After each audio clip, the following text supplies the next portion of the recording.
It's possible I just stayed at the worst Park Hyatt in the entire world. You see, Park Hyatt is supposed to be the #1 most luxurious brand that Hyatt has. And according to this map of all of the Park Hyatts around the world, I stayed at the absolute cheapest one outside of two that are in India. And so this hotel in Canberra, Australia could be the worst one out there. So in this video, I'll take you through why I wanted to stay here, but more importantly, I'll also show you how I booked this with my credit card points and $0 out of my pocket. And today I'm also debuting my really sweet tool that I just created to help make your point redemptions easier, and I'll get to that in a few minutes. So before we get into my specific redemption, let's talk about Hyatt for a little bit. So you can see all of these different brands that Hyatt has. Of course, we'll talk about the Park Hyatt today, but they also have other luxury options. And then with the lifestyle, inclusive, classics, and essentials, they have a whole range of hotels you can stay at, from the budget friendly and then of course up to the luxury. They have an award chart where most hotel companies don't have that. So here we have the hotel categories 1 through 8 on the left side, and you can see that category 1 hotels are going to be cheaper than the category 8 hotels. You can get a room for as cheap as 3,500 Hyatt points or as much as 45,000 Hyatt points. And while we're talking about this award chart, I'll have you know that those two Park Hyatts in India I was talking about earlier, those are category 2 hotels, so they could range from 6,500 points per night on off-peak nights to 9,500 with peak nights. But the hotel that I booked in this video in Australia is a category 3 hotel, so it is standard to cost 12,000 points per night. And if you're not staying at hotels a whole lot and earning these Hyatt points, you can also transfer them over from either Chase or Bilt if you have those credit card points. You can see that from my transfer partner guide that I created. This isn't the new tool that I told you about a few moments ago. That one's coming up later on in the video. But I debuted this pretty recently on my channel, and a ton of people were really excited about it. Ton of people downloaded it, and all you have to do is put your name and email, click submit, and then I'll send you over that transfer partner guide. So on this transfer partner guide, I have Hyatt selected right here, and you can see that Chase and Bilt each transfer over their points at a 1-to-1 ratio. So 1,000 Chase points equals 1,000 Hyatt points. And you can also see that it's one of my favorite transfer partners. I only have that for a select few, pretty much my top 10 favorite transfer partners, and Hyatt is definitely up there. So what I did to earn a lot of Hyatt points for this stay, I earned a lot of Chase points. You can do this by either applying for a Freedom card, a Sapphire card, or an Ink card. So on the Freedom side, there's the Freedom Flex, Freedom Unlimited. With the Sapphire cards, there's the Sapphire Preferred and Sapphire Reserve. And with the Ink, you have the Ink Cash, the Ink Unlimited, and the Ink Preferred. And then when you go to transfer your Chase points over to Hyatt points, you are going to need an annual fee card.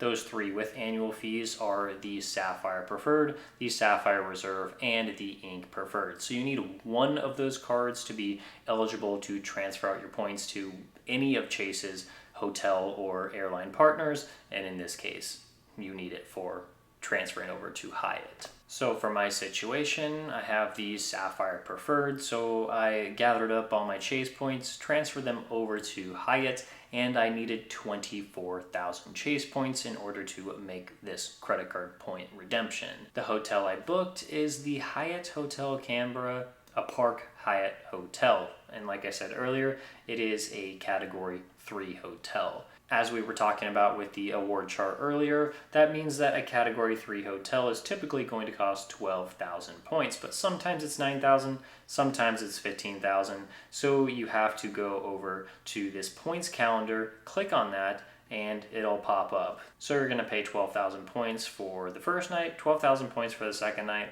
You're gonna check out this day, so that doesn't really count. So 24,000 points for those 2 nights. These aren't my exact dates, but they are very similar in terms of the points price and also the cash price. And we do want to make sure that we check that cash price because it is important. If your cents per point calculation is too low, then you may just want to pay dollars for your stay instead of points. I'll show you how to calculate that. So for Hyatt, you are going to turn off this use points feature, and then you're going to see how much that is going to cost you. And these are very similar to the numbers that came up when I was booking this hotel. So if you're going to use points for a 1 king bed, then you'll look at the cash rate for that 1 king bed. So you're going to select and book that, and don't worry, you're not actually going to book it. So we'll click book now, and then you'll just see what that cost would be if you're going to pay dollars for it. In this case, it is $509.03. And this is where my new tool comes in. I created a cents per point calculator. It took me a while to build, but I'm really excited to show you guys. And if you like what you see, you can download this tool for yourself and start using it for all of your point redemptions, as I have now started to do. So here's how it'll look when I send it to you. You'll have this right here. I already went through and did this copy of the cents per point calculator, so I can start editing it now. And I put this note in here that you could copy and paste this as many times as you want. I'm just going to do that so you can see the before and after. So I'll just copy it in right there and we can start filling it out. The first field is your trip. You can put Hyatt in Australia. All of these red fields right here, you can fill them out, and once you fill them out, they turn to green. As we saw earlier, the cash price for this 2-night stay is $509.03.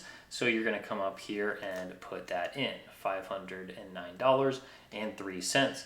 Press enter and that field turns to green. Now you're going to have the total points cost, and it was 12,000 points for the first night, 12,000 for the second night, so you put 24,000 in there. And then for the taxes and fees, because it is a Hyatt hotel and there's no resort fee or anything like that, then you'll just put 0.